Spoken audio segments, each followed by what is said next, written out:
Welcome back to Charged Alpha. I'm Hudson Thomas, joined as always by my co-host Lana Chen.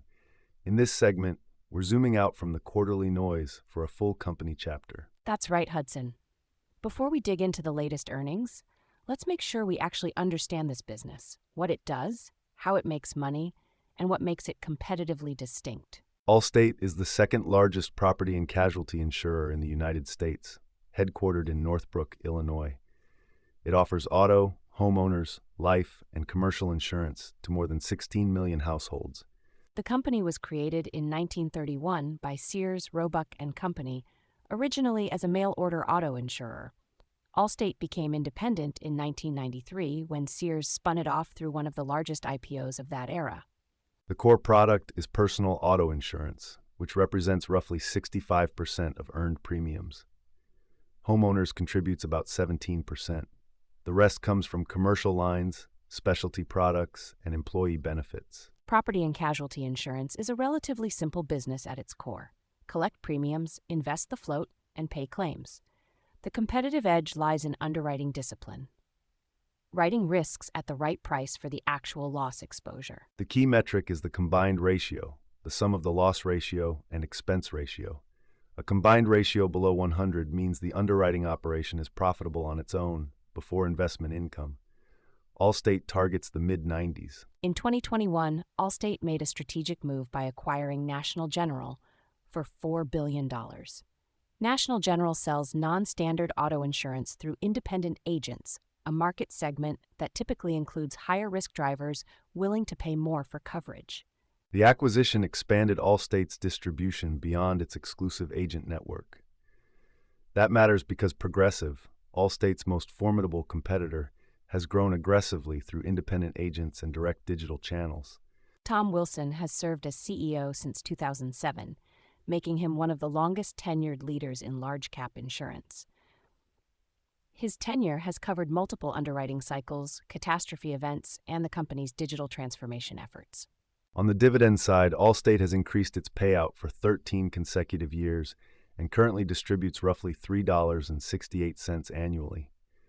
The yield is modest, but the consistency reflects the company's cash generation through the cycle. Investment income is a meaningful earnings contributor. Allstate manages a substantial bond portfolio, and the higher interest rate environment of recent years has been a tailwind for earned yield, adding income that doesn't require underwriting risk. The 2022 to 2023 period was difficult. Elevated auto repair costs and catastrophe losses compressed margins. The company responded with some of the largest personal lines rate increases in its history, double-digit hikes in many states. Those rate actions take time to fully earn through the book, but the trajectory has been improving. As new premiums reflect higher rates, the combined ratio should normalize. That's the central dynamic to watch in any Allstate earnings report. Allstate's long-term position is defensible. The brand, the agent network, and the National General distribution give it scale that smaller carriers cannot easily replicate. Whether Allstate can sustain sub-96 combined ratios while growing policies in force is the key test for the years ahead. That's the company chapter for Allstate. Now that we've got the full picture, let's get into the earnings. Time to dig into the numbers. Let's go. Allstate just delivered one of the most surprising quarters in the entire P&C insurance space. Q1 2026 adjusted EPS came in at 10.65 versus the Street's 7.31 estimate, a 45.7% beat. Remember, this was the company that the January 2025 LA wildfires were supposed to break. Stock popped 2.1% on the print. This is Charged Alpha. Let's break it down. Allstate is the largest publicly held property and casualty insurer in the United States, with a market cap around $55.7 billion. The business spans auto insurance, homeowners insurance, and life and retirement products. Auto and homeowners are the dominant lines and the source of nearly all the volatility you see in the financials quarter to quarter. P&C insurance is what's called a rate-taking business. Allstate writes a policy, collects a premium today, and pays out claims later. The combined ratio, losses plus expenses divided by premiums, tells you whether underwriting itself is profitable. Below 100% means the policies make money before investment income. Above 100% means the underwriting book is losing money. That single number drives the entire stock. Total revenue came in at $16.94 billion, up 3% year over year, and beating the street's $15.12 billion estimate by 12%. Adjusted net income was $2.8 billion. Reported diluted EPS was 9.25, but the adjusted 10.65 figure, which strips out investment mark-to-market noise, is what the street watches. That number more than doubled from the prior year period. The headline metric is the property liability combined ratio, which crashed from 97.4% a year ago to 82.0% this quarter. That 15-point improvement is enormous. The underlying combined ratio, which excludes catastrophes and prior year reserve development, was 80.3%, a 2.8-point year-over-year improvement. Underwriting itself is now structurally profitable, not just lucky on cats. Catastrophe losses are the swing factor. Q1 cat losses totaled $1 billion, down $778 million from a year earlier. That's the LA wildfire comparison rolling off. Last January, the wildfires are estimated to cost Allstate roughly $2.47 billion in gross losses, partially offset by $900 million in reinsurance recoveries. This quarter, the homeowners' combined ratio swung from 112.3, deeply unprofitable, to 83.5. The auto book did even better. Auto combined ratio came in at 81.9%, a 9.4-point improvement year over year. Multi-year rate increases are now flowing through earned premium while loss trends have stabilized. Total policies in force rose 2.3%, the first sustained policy count growth after years of shedding accounts in unprofitable states. On the balance sheet, Allstate ended the quarter with $678 million in cash, $7.49 billion in total debt, and $30.59 billion in shareholder equity. Operating cash flow for the trailing 12 months was around $9.8 billion, supporting a steady dividend and the ongoing buyback program. Return on equity ran roughly 26% for the quarter. Capital return continued. Allstate pays a dividend yielding roughly 1.8% and has been buying back stock alongside it. The combination of low single-digit revenue growth, expanding margins, and shrinking share count is exactly the formula that drove EPS to 10.65 in a single quarter. That's the math behind the 45.7% surprise. Wall Street's reaction to this quarter is genuinely strange. Despite the 45% EPS beat, the analyst consensus is still hold heavy. 5 buys, 6 holds, and 1 sell across the 12 covering analysts. The average price target sits around 237, which implies roughly 10% upside from the current 214.52 share price. The valuation backdrop helps explain the caution. Allstate trades at a trailing PE of roughly 8.6 and a forward PE around 8.2 on the $26 consensus EPS for the full year. Price to book is 1.82 times. Price to sales is 0.84 times. Insurers always trade at lower multiples than tech because their earnings stream is exposed to weather and disaster risk. Goldman Sachs actually downgraded the stock to neutral earlier in Q1 2026, citing execution risk on margin targets. That call now looks early. Wells Fargo went the other way, raising their target to 229. The spread of price targets is wide, from 208 on the low end to 285 on the high end, reflecting genuine disagreement on whether the combined ratio improvement is structural or cyclical. The bull case analyst view is straightforward. Premium rate increases of the past 3 years are still earning into the income statement. Reserves built during the LA wildfire response have proven adequate, and the auto book is generating combined ratios in the low 80s, which historically is a peak margin level. If those conditions hold, 2026 full-year EPS could materially exceed the $26 consensus. The bear case analysts focus on durability. P&C insurance is famously cyclical. When margins peak, competition intensifies, premiums get cut, and combined ratios revert toward 100. Add climate risk to that, and the worry is that this quarter is the high water mark, not a new normal. hence the hold-heavy consensus despite the obvious quarterly outperformance. The bull case rests on three pillars. First, the rate cycle. Allstate has pushed through cumulative auto and homeowners rate increases of more than 30% over the past 3 years. Those rates are now fully earned in the income statement, and they are sticky because state regulators don't let carriers cut rates quickly, even when margins balloon. Second, catastrophe reserve adequacy. The Q1 2025 LA wildfire response demonstrated that Allstate's reinsurance program and balance sheet can absorb a multi-billion-dollar event without breaking the dividend or the buyback.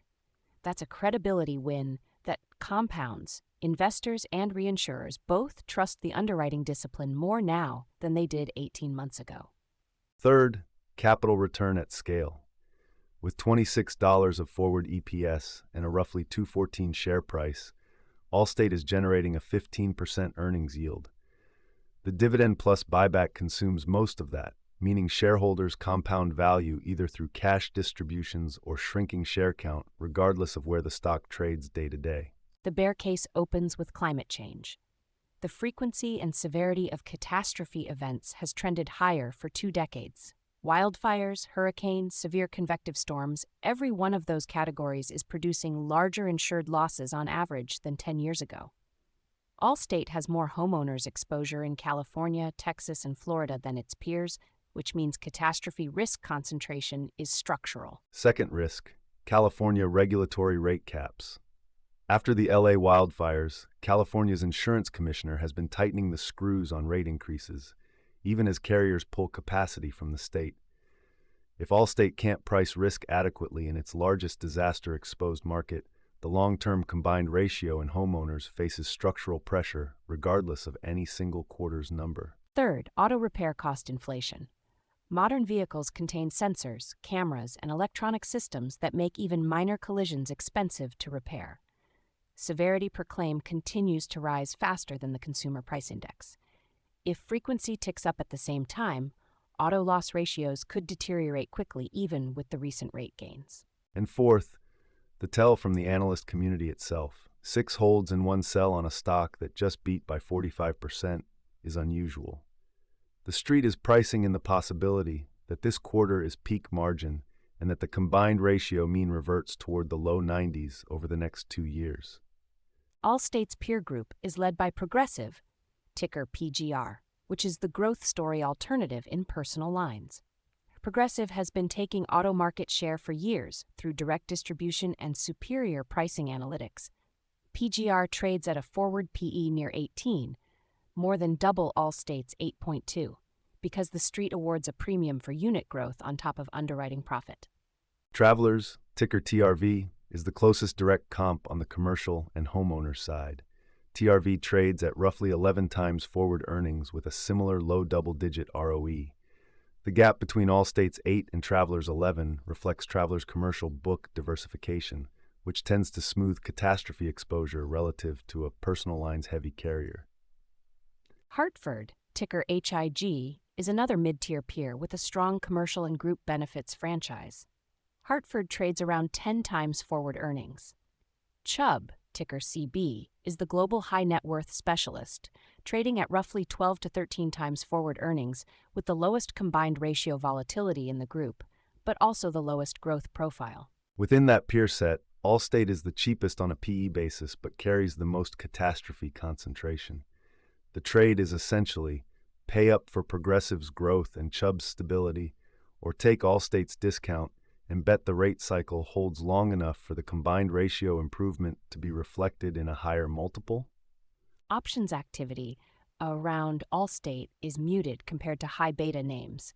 The stock's beta of 0.22 means implied volatility before earnings was pricing only a 3 to 4% move, which closely matched the actual 2.1% reaction. Sellers of straddles ahead of the print collected modest premium as IV crushed post-announcement.